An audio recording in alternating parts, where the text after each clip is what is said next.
একটা সাধারণ জ্ঞানের প্রশ্ন ছিল, আর ভাইয়ের কাছে একটা সাধারণ জ্ঞানের প্রশ্ন ছিল। মধ্যাকর্ষণ আবিষ্কারক কে এবং তার দেশ কোথায়? বিজ্ঞানী আইজ্যাক নিউটন আবিষ্কারক। আর দেশ মনে পড়ছে না। গেস করা যায় ইংল্যান্ড। যুক্তরাজ্য দেশ। এখন মনে রাখার একটা টেকনিক দেন। মধ্যাকর্ষণের সাথে আবিষ্কারকের নাম এবং তার হ্যাঁ, দেশ, মধ্যাকর্ষণ- দুইটার উত্তরই মিল থাকতে হ্যাঁ, হবে। মধ্যাকর্ষণ উচ্চারণ করলে যেন ওর ভিতর থেকে অ্যান্সারটা বের হয়, সবার জন্য মনে থাকে। মধ্যাকর্ষণ।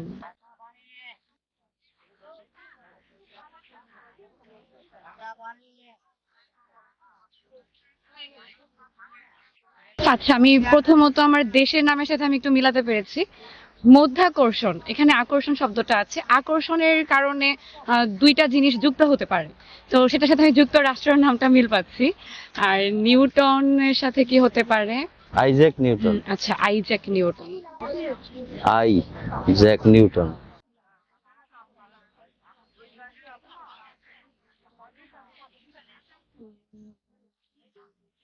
আমার যেটা মনে হচ্ছে এটা খুবই হাস্যকর হতে পারে। মনে রাখতে পারলেই হবে। নিউটনের সাথে আমি কোনো মিল পাচ্ছি না, আইজ্যাকের সাথে যেটা মিল পেলাম। আইজ্যাক একটা আইজ্যাক, আই মানে হচ্ছে চোখ, তো হ্যাঁ। চোখ দিয়ে হচ্ছে মানুষ অনেক সময় লাইক ধরেন কোনো মুভি বা কোনো কিছুতে দেখায় যে চোখ দিয়ে মায়া করে বা আকর্ষণ করে, ম্যাজিক করতে পারে। তো সেখানে হচ্ছে মানে মধ্যাকর্ষণ, আকর্ষণের সাথে আমি চোখের সাথে একটা সম্পর্ক করতে পারি। এটা ছেলে মেয়ের মধ্যেও তো হয়। হ্যাঁ। তাহলে এই যে মধ্যাকর্ষণ, আকর্ষণ, আকর্ষণ হতে গেলে দুইজন দুইজনকে পছন্দ করতে গেলে তো চোখেই যাবে। চোখে চোখে হচ্ছে হ্যাঁ, প্রথমত তাদের চোখে কথা যুক্ত হতে, করো। চোখের আকর্ষণটা হ্যাঁ জরুরি, এটা হতে পারে।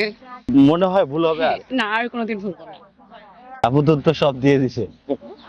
আমার মনে হয় মধ্যকর্ষণ মানে মধ্যের যে আকর্ষণটা, এখানে হচ্ছে ইংল্যান্ড বা যুক্তরাজ্য বা ইউরোপ যেটাই বলি, এখানে আমাদের যাওয়ার একটা আকর্ষণ থাকে, পড়তে যাওয়ার আকর্ষণ থাকে, ভ্রমণ করার আকর্ষণ থাকে। তো সেই ক্ষেত্রে আমরা মধ্যাকর্ষণ, যুক্তরাজ্য, ওই যে একটু ইচ্ছা আকাঙ্ক্ষা, এখান থেকে আমরা দেশের নামটা মনে রাখতে পারি।